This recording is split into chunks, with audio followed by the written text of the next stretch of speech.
Hello, how are you, students?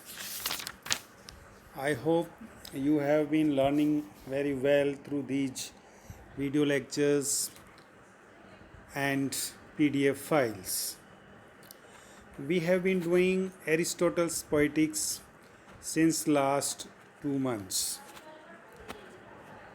Through my lectures, I have tried to explain and analyze the important topics and points which have been discussed by Aristotle in the Poetics. In our last lecture, we discussed about the character and its essential. We also discussed about the suffering, that is the third element, third part of the plot, which is very much important. We discussed about the requirements of a characterization, that is, character must be good, the characters must be appropriate, characters must be true to life, the characters must be consistent. In this way, we have discussed all these things, and today, now, we shall discuss the chapter 17 and 18, which discusses about some practical rules for would-be dramatists and the kinds of tragedy. Dear students, in chapter 17, Aristotle has mentioned, categorized some practical rules for would-be dramatists. So the playwrights who will come, who will write, the poet who is going to write any tragedy. So he has here given us certain rules which a poet should follow if uh, he is to write a drama or a play or a tragedy or a plot or a story. So this chapter deals with the process of constructing plays, and Aristotle has laid down certain guidelines for this purpose. He says, while constructing the plays, the poet should do three things. He has mentioned three things that the poet should do or keep in his mind. Number one, he should imaginatively visualize the action. So a poet should visualize the action first in his mind, in his imagination, that this is the action. Secondly, a poet should work out the emotions with the very gestures of his dramatic personage. That is, he should work out the emotions, that these emotions will be created, and these emotions will be possible if this action is being done, if in this way the character speaks this dialogue, if this is the things that are being done in the play. These will create the emotions, that is of pity and fear, in the audience mind and heart. Thirdly, Aristotle says that a poet should begin with the universal form of the plot. That is, he should start his plot which must have the universal theme. That is, that action or that incident or that thing can take place at any time, at any place, and with any person. That is called the universal. So he should add the names and episodes later. So first realize he must realize that his actions that he is going to put in this play should be or are the universal form. Then he should give the names and episodes to the plot and the characters. Here the first point, that is that he should imaginatively visualize the action. So visualization here means the imaginative sympathy. That is, the poet actually sees the scene with his mind's eye, with his imagination, and this would enable him to keep out the impossible and improbable from his play.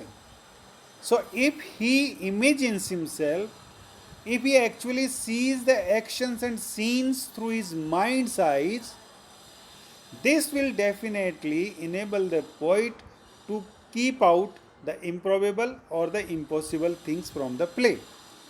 He would himself think that this is not fit for my play or this is fit for my play. So, it is the duty of the poet that he must visualize the actions, the scenes first in his mind. Then Aristotle says that the poet should try to feel the emotions of his characters. This is very important. This is the second thing, that is about the emotions, about the gestures. So, what kind of the emotions the poet is going to arouse in the mind and heart of the audience, that he must himself feel first. He should try to feel those emotions of his characters. And if he is successful in feeling those emotions, then only he can hope the same from the audience. So only then he would be able to write out speeches which express those emotions effectively. So if he can feel those emotions, definitely then he would be able to write down those speeches, those dialogues for those characters which can arouse those emotions. And then Aristotle says that if he wishes his audience to weep, he must first feel the sorrow himself. Very important. So, first the playwright, the poet, or the dramatist should first feel the sorrow himself. Then only he can arouse his audience to weep, to feel sorrow, to feel pity, to feel fear, etc. So, this is the way that a poet should work. These are some guidelines which Aristotle is here defining for a good plot or for a good story. Effective characterization is possible only this way. Then we see that some critics have criticized Aristotle that he has said nothing about poetic inspirations. That is, that he talks only about the efforts, about the work, about the intentional efforts and work for the poetry. That is, he is not concerned about the inspiration. He is not concerned, he has not spoken a sentence on the poetic gift, because the poetry or the poems are also flowing from the poet naturally, spontaneously, and if he is God gifted, if he is given the poetic gift. So, however, we see that Aristotle has spoken something about a touch of madness in the poet. That is, a poet has always a touch of madness. He is always mad. Madness is there in his mind. Madness for writing poetry. Madness for writing the play. That is, we can call it the poetic gift. That is inborn, built in the poet. So he says that the poet must be especially gifted man, and if not, he must be inspired. So if he is not gifted, then he must be inspired to write. There must be something which can inspire him, instigate him to write down the poetry. Then only a good plot, a good poetry, a good drama can come out. So poetry may be a craft, definitely, as he has given certain rules, certain points, but inspiration has also its importance so far the poetry is concerned. And it is very much essential. Inspiration is very much essential, otherwise, poetry would not be created. So, Aristotle says that the poet should first draw the general outline of the plot without any names, and in this way impart universality to his story. So, earlier he was talking about the universal. Universalism means that first he should draw the general outline of his plot. And general outline means that which can apply to everyone, to every place, to every time. Then he should give the names and the other things to his play. The story may be his own, therefore, the story can be created by the poet himself, or it may be the story that he has drawn from the tradition, from the traditional, borrowed from history or legend. That is, a poet can write from the traditional story of Mahabharata in Indian context, that a poet can write poetry taken his story from traditional story of Ramcharitmanas, from the character of Ram. In this way, the poet is free to take the story either created by himself or from the tradition as well as. But the important point is that he must fill up the sketch by episodes of his invention. So there must be his own invention. The story that he has taken from the tradition, it's okay. But his own inventions, his own art and craft and imagination should work in it. And that's why he calls that a tragedy or a plot would be, or the action would be either better or worse from the reality. So, reality you have taken, the poet has taken the real story, but how he create or how he put something new in this story that it seems better, newer, or worser, or older than the original one, because only that will create the emotions of the audience, that will appeal to the common mass, common population, or the people. The episodizing constitutes the plot, and it is in this respect that the poet is really the maker. So the poet is the maker. It's okay, he has borrowed the story from the tradition, but he has to develop it. He has to put something in it that he would be the maker of that story. So the giving of proper names to the characters is also an important aspect of the process of dramatic construction. So the names of the characters, they are also important because the proper name should be given. The assignment of names determines whether the drama will fiction, myth, or history, and provides guidance in characterizations. So the giving of the names to the characters is as well and equally important as the plot itself. So he emphasizes the significance of complication and denouement. Aristotle also talks about the complication and denouement is more difficult to manage than complication.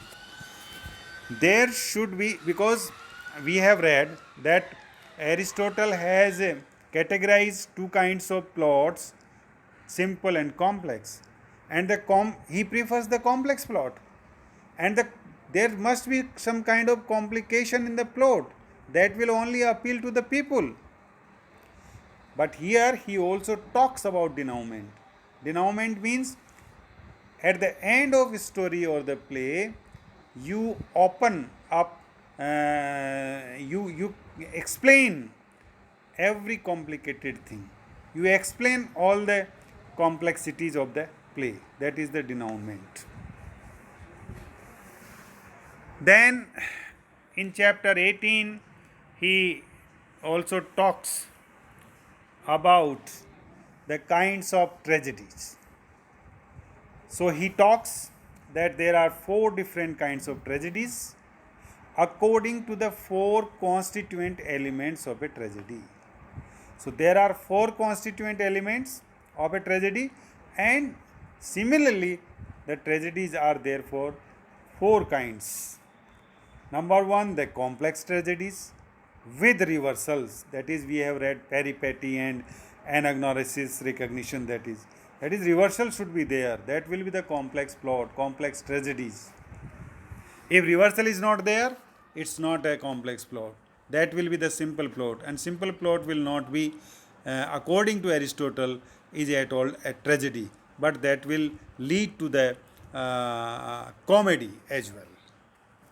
So there must be abrupt, sudden changes in the part of character or in the fortune of the character.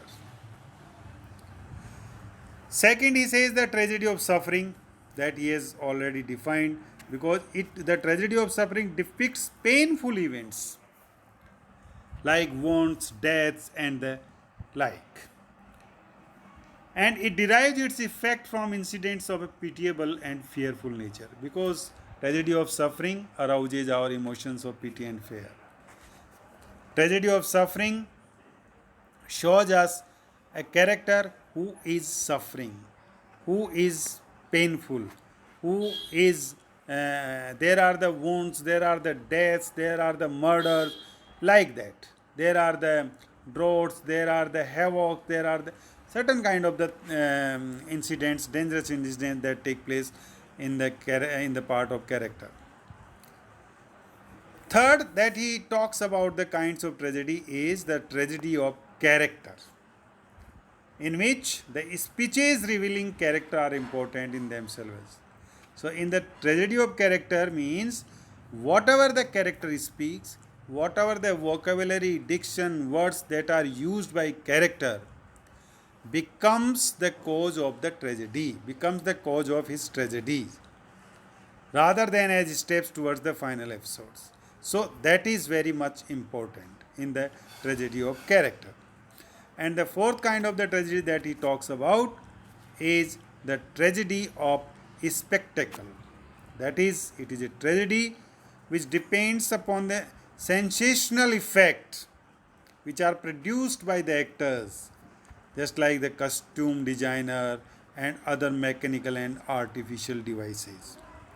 They create the tragedy of sensational, they create the tragedy of spectacle. That is, the camera, light, artificial devices, mechanical techniques, etc., are the part of the tragedy of spectacle. That is being done on the stage in order to draw the effect, better effect. So, in the end, Aristotle advises the dramatist to make the chorus an integral part of action. So, one more thing that a poet must keep in his mind, according to Aristotle, is that he should have or include the chorus, which is the integral part of action. And chorus, that is a group song, that is sometimes in the end of the play, sometimes in the middle of the play. And it should participate in the action like the other characters. So, this is what, dear friends, here Aristotle is talking about. What we have discussed today, we have discussed the practical rules for the would-be dramatist. That is, a dramatist should keep in his mind certain things when he is going to create a plot or a story or a tragedy or a drama. And then he also gives us a list of the types of tragedies according to their plots, according to their constituent elements of the tragedies that we have discussed so far. So, thank you very much, friends. Enjoy it and give your feedback as well as I would appreciate your feedbacks and would try to improve my video lectures. So, for now, thank you very much. Again, we will meet with another chapter having discussion written by Aristotle. And I hope next time we will discuss the thought in tragedy. That is the theme or the thought in the tragedy. And we will then discuss about the diction and style of a tragedy. And I hope that within 3 or 4 lectures we would be finishing Aristotle, the Poetics. So, okay, bye bye. See you.